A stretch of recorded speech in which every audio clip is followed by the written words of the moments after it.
Impregnated. The issue of our kind, impregnating a victim, is yet another tool that exists within our manipulative toolkit to enable us to achieve our aims. I dare say some of you may find it abhorrent and reprehensible that such an act as conception and the bringing forth of new life should also fall within our repertoire of machinations. Others of you will not be surprised, long used to the notion that nothing is off limits to us. Everything is in play. As ever, the issue of impregnation and the forthcoming birth is very much something that is relevant to our kind, and as ever, I provide you with the brutal truth of how it is regarded by our kind, no matter how unpalatable it may be. There are several ways in which the act of conception, pregnancy, and the issue of children are used to further our dark agendas. 1. The promise. The promise to give you children at the early stage of the relationship is always done with a view to ensuring that you succumb to our seduction. See how committed we are to you? We want to have children with you. You, nobody else. What other commitment underlines and reinforces the strength of our desire to you? The joining of two people in love and creating a new life together is the epitome of commitment. How your eyes fill with joyous tears and that look of spreading delight crosses your face when you realize that this wonderful, brilliant, and magnificent person wants to have children with you. Whether it is impregnating you or us bearing your child, this promise is readily wheeled out in order to clinch the deal. What you should also have regard to, that expressing a desire to making you pregnant become pregnant by you, is actually all about reinforcing our dominance over you. From the male narcissistic perspective, the act of having you take our seed deep inside of you, subjugated to our desire to create new life, underlines our power. You are not only allowing us to enter your most private of places, but you are allowing us to deposit our very essence there as well. To us, this is the ultimate act of conquest. We have vanquished all resistance, and there, deep in your sacred and intimate place, we have placed ourselves. From the female perspective, the act of becoming pregnant by you underlines how we have subsumed you into us. We have engulfed you and drawn that which defines you into our very deepest of places. We have similarly conquered you. Not only is this promise made early in the seduction, it will be made irrespective of existing children we may have and that you may have. In our minds, they are all just tests demonstrating our fertility for this most supreme of acts, the union of you and I. If we are considerably younger than you and you are female, aware of the ticking of the biological clock, this promise of wanting to impregnate you will be used as a golden carrot to dangle in front of you. You are on the cusp of being barren. Sterile years may well beckon, and here we are, youthful, virile, fertile, ready to not only give you our perfect love, but to offer that perfect love by way of impregnating you. It is a powerful and irresistible promise, which many find exhilarating and captivating. Add to this mix any existing issues in terms of trying to conceive or give birth, and this vulnerability will be exploited even further.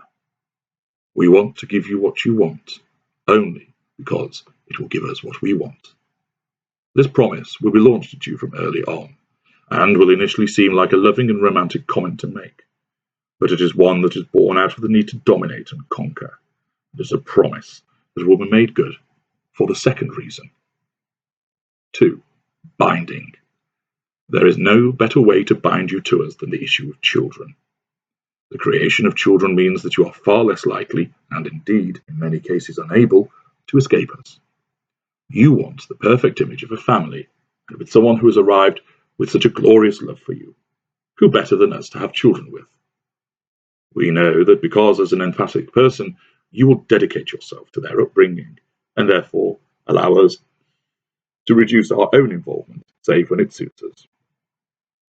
As you know, when you need support, we are invariably found to be lacking. We choose children as a means of tying you tight to us, ensuring you will provide plenty of fuel for us, and that you have a huge obstacle in your way when it comes to trying to escape us. We have no desire to have children with you because of anything to do with you. We are using you as an incubator. We are like the insect which arrives and lays its eggs in another host, causing them to do all the hard work. Once those eggs hatch, you will be consumed, cast aside, just as that insect would with the empty husk of the carrier whose role has been completed.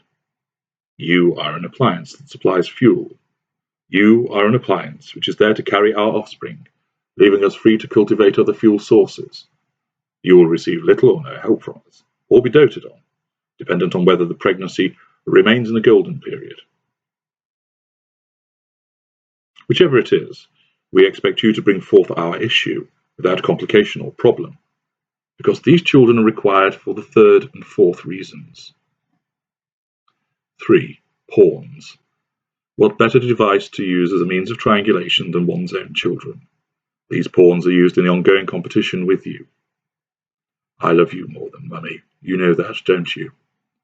I'm your favourite, aren't I? Let's not tell Daddy about this. Mummy doesn't really love you, but I do. Such utterances are issued in order to ensure the children understand who's their master and commander. They will be used to provide us with fuel as they find themselves involved in our manipulations, but more than anything else, they are a necessary and brilliant device that is used to triangulate with you as our prime victim. I will let you, but Daddy won't. Isn't Mummy grumpy today? Here, take this money, but don't tell your mother. Aren't you happy you look just like me? Your parenting of these children will be questioned. What you once did so well will become the subject of scrutiny and criticism. Any perceived failure on the part of the advancement of these children in education, popularity, sport, and social competence will be laid at your door. You have failed them. This heartless and savage criticism, attacking your competency as a parent, is a fantastic method of causing you to spill fuel. All the while, to the outside world, we will appear the doting dad, the marvellous mother, the perfect parent. Little does the facade reveal of the tyrannical reign that emerges behind that closed door. The tears and the sobbing never cross the threshold. 4. Legacy. We wish to live forever.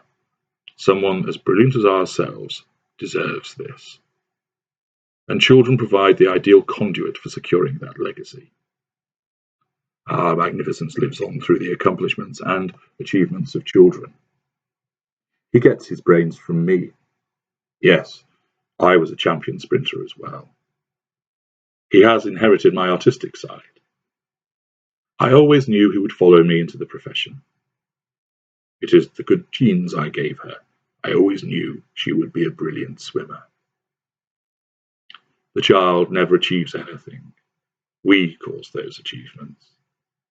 The credit will always be hoovered up by us, sucking the admiration and fuel from onlookers as we grasp the glory and seize it for ourselves. We never give credit to anybody else, and we make no adjustment to this selfishness with our children. They are just a further extension of ourselves, little mirrors. We attached you to us as an extension, but we actually created these extensions. That is how powerful we consider ourselves to be. We believe that children are the future, our future.